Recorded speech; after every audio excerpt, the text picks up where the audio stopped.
Hello friends, എല്ലാവർക്കും ഷീബാസ് കിച്ചണിലേക്ക് സ്വാഗതം.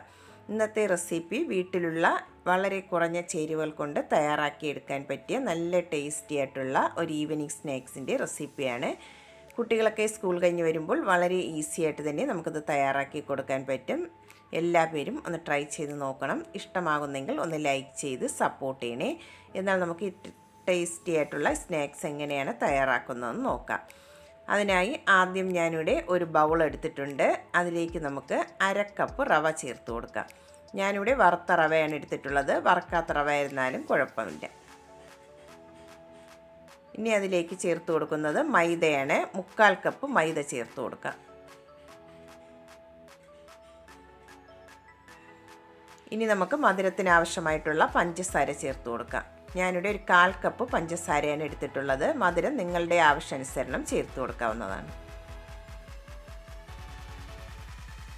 ഇനി ഒരു പിഞ്ച് ഉപ്പും കൂടെ ചേർത്ത് കൊടുക്കുന്നുണ്ട്. ഇനി നല്ലൊരു ഫ്ലേവറിന് വേണ്ടി 1/2 ടീസ്പൂൺ ഏലക്കാപ്പൊടിയും കൂടെ ചേർത്ത് കൊടുക്കാം. എന്നിട്ട് ഇത്രയും കൂടെ നന്നായിട്ട് ഒരു സ്പൂൺ കൊണ്ട് ഒന്ന് മിക്സ് ചെയ്തിട്ട് എടുക്കാം.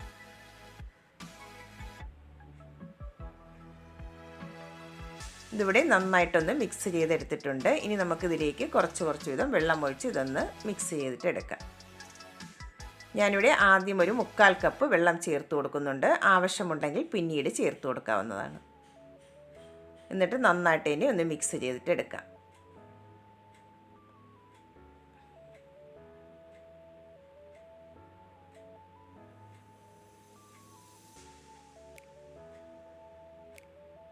ഇതിപ്പോൾ ബാറ്റർ ഒന്ന് തിക്കായിട്ടാണ് ഇരിക്കുന്നത്. കുറച്ച് വെള്ളത്തിൻ്റെ ആവശ്യവും കൂടെ ഉണ്ട്. ഞാനിവിടെ ഒരു 1/4 കപ്പ് വെള്ളവും കൂടെ അതിലേക്ക് ചേർത്ത് കൊടുക്കുന്നുണ്ട്.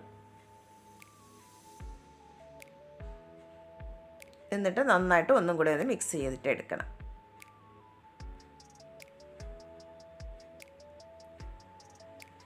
ഒട്ടും കട്ടയില്ലാതെ ഇതുപോലെ വേണം ഒന്ന് മിക്സ് ചെയ്ത് എടുക്കാനായിട്ട്. ബാറ്റർ ഇവിടെ റെഡിയാക്കി എടുത്തിട്ടുണ്ട്. ഈ കൺസിസ്റ്റൻസിയിൽ വേണം ബാറ്റർ ഒന്ന് റെഡിയാക്കി എടുക്കാനായിട്ട്.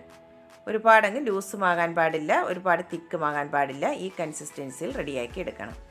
ഞാനിവിടെ 1 കപ്പ് വെള്ളമാണ് ഇതിലേക്ക് ചേർത്ത് കൊടുത്തിട്ടുള്ളത്. ലാസ്റ്റ് അതിലേക്ക് ഒരു പിഞ്ച് ബേക്കിംഗ് സോഡയും കൂടെ ചേർത്തതിന് ശേഷം ഒന്നും കൂടെ നന്നായിട്ടൊന്ന് മിക്സ് ചെയ്തിട്ട് എടുക്കാം. ബാറ്റർ ഇവിടെ റെഡി ആയിട്ടുണ്ട്. നമുക്കിനി ഇതൊന്ന് ഫ്രൈ ചെയ്തിട്ട് എടുക്കാം. ഫ്രൈ ചെയ്യാനായിട്ട് ഓയിലൊന്ന് ചൂടാക്കാൻ വെച്ചിട്ടുണ്ടായിരുന്നു. ഓയിൽ നന്നായിട്ട് ഇനി ഒന്ന് ചൂടായി വന്നതിന് ശേഷം ഫ്ലെയിം ഒന്ന് മീഡിയം ഫ്ലെയിമിലേക്ക് ആക്കിയിട്ട് നമുക്കതിലേക്ക് 1 സ്പൂൺ മാവ് ഒഴിച്ചു കൊടുക്കാം. ഇനി നമുക്ക് ലോ ടു മീഡിയം ഫ്ലെയിമിൽ വെച്ചിട്ട് വേണം ഇതൊന്ന് ഫ്രൈ ചെയ്തെടുക്കാനായിട്ട്. അല്ലെങ്കിൽ ഇത് ഉള്ളു വേകാതെ പുറം മാത്രം കുക്കായി കിട്ടും. അതുകൊണ്ട് ലോ ടു മീഡിയം ഫ്ലെയിമിൽ വെച്ചിട്ട് വേണം ഇതൊന്ന് ഫ്രൈ ചെയ്തെടുക്കാനായിട്ട്.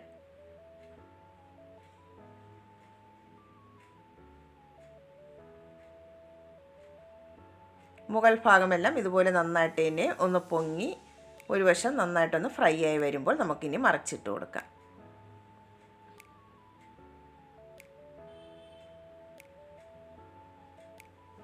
ഇതിപ്പോൾ ഒരു വശം നന്നായിട്ട് തന്നെ കളറെല്ലാം ഒന്ന് ചേഞ്ചായി ഫ്രൈ ആയി വന്നിട്ടുണ്ട്. നമുക്കിനി മറിച്ചിട്ട് കൊടുക്കാം.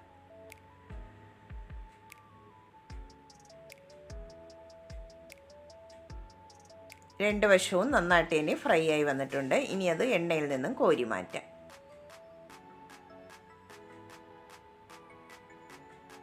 ഒരെണ്ണം ഇവിടെ റെഡിയാക്കി എടുത്തിട്ടുണ്ട്. നമുക്കിനി അടുത്തതും കൂടെ ഇതുപോലെ ഒന്ന് ചെയ്തെടുക്കാം.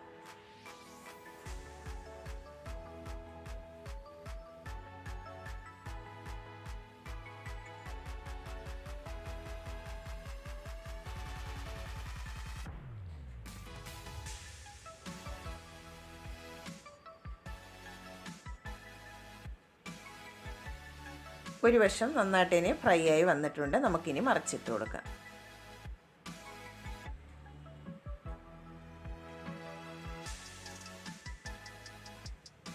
രണ്ടാമത്തെ സ്നേക്കും റെഡി ആയിട്ടുണ്ട്. അത് നമുക്ക് എണ്ണയിൽ നിന്നും കോരി മാറ്റാം. ബാക്കിയുള്ളതെല്ലാം ഇതുപോലെ ഒന്ന് റെഡിയാക്കിയിട്ട് എടുക്കാം. ഇതിപ്പോൾ എല്ലാം ഇവിടെ റെഡിയാക്കി എടുത്തിട്ടുണ്ട്. നല്ല ടേസ്റ്റി ആയിട്ടുള്ള ഒരു സ്നാക്സാണ്. എല്ലാ പേരും ഒന്ന് ട്രൈ ചെയ്ത് നോക്കണം. എന്നിട്ട് കമൻസുകൾ അറിയിക്കാൻ മറക്കരുതേ. വീഡിയോ ഇഷ്ടമാകുന്നെങ്കിൽ ഒന്ന് ലൈക്ക് ചെയ്തും കൂടെ സപ്പോർട്ട് ചെയ്യണേ. ആദ്യമായിട്ടാണ് കാണുന്നതാണെങ്കിൽ പ്ലീസ് ഒന്ന് സബ്സ്ക്രൈബ് ചെയ്യാനും മറക്കരുതേ. പുതിയ